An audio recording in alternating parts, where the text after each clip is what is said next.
అందరికీ నమస్తే అండి. నా పేరు మనీషా నాయర్. గత 2 రోజుల నుంచి సర్క్యులేట్ అవుతున్న న్యూస్ గురించి మాట్లాడడానికి వచ్చాను. అందరూ కాలు పట్టించుకేంది అని ఒక మగాడితోనే మాట్లాడుతున్నారే తప్ప ఆ కాలు పట్టించే కన్నా ముందు ఏమేం జరిగిందనేది చాలా మంది ప్రజలకు తెలియదు కాబట్టి ఇది నేను తెలియజేయాలనుకుంటున్నాను.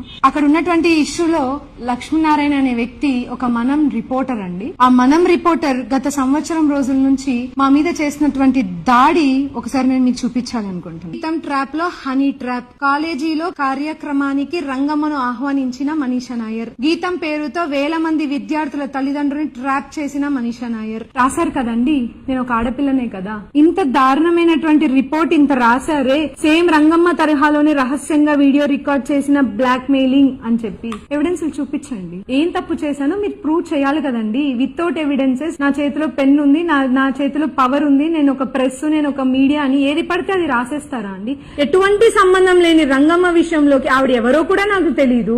ఆవిడ ఒక రోజు నా కాలేజ్ కి వచ్చి 5 ఆడోళ్ళందరూ వచ్చి మేము పలానా లేడీ సంఘాలు అని చెప్తే హ్యాపీ ఉమెన్స్ డే అని విష్ చేయడానికి అని చెప్పి నా దగ్గరకు వచ్చి బొక్క తీసుకున్న ఫోటోని తీసుకొని ఆవిడ ఫేస్బుక్ లో పోస్ట్ చేసుకోవడం జరిగింది. ఆవిడ ఫేస్బుక్ లో పోస్ట్ చేసుకున్న ఫోటో వీళ్ళ మీడియా వాళ్ళకందరికీ తెలిసి ఆ ఫోటోని తీసుకొని ఆవిడికి నాకు సంబంధం ఉంది, ఆవిడలాగే నేను చాలా మంది అమ్మాయిలని ట్రాప్ చేశాను, ఆ వీడియోలు రికార్డ్ చేసుకున్నాను అని చెప్పి ఇట్లా ఫేక్ న్యూస్ చేస్తున్నారే. చూపించాలండి, వీళ్ళందరూ నాకు చూపించాలి. ఎంతమంది అమ్మాయిని ట్రాప్ చేశానో చూపించాలి, ఎంతమంది ఆడవాళ్ళ జీవితాన్ని నేను నాశనం చేశానో నాకు చూపించాలి కదండి. మరి చూపించమని అడుగుతున్నాను.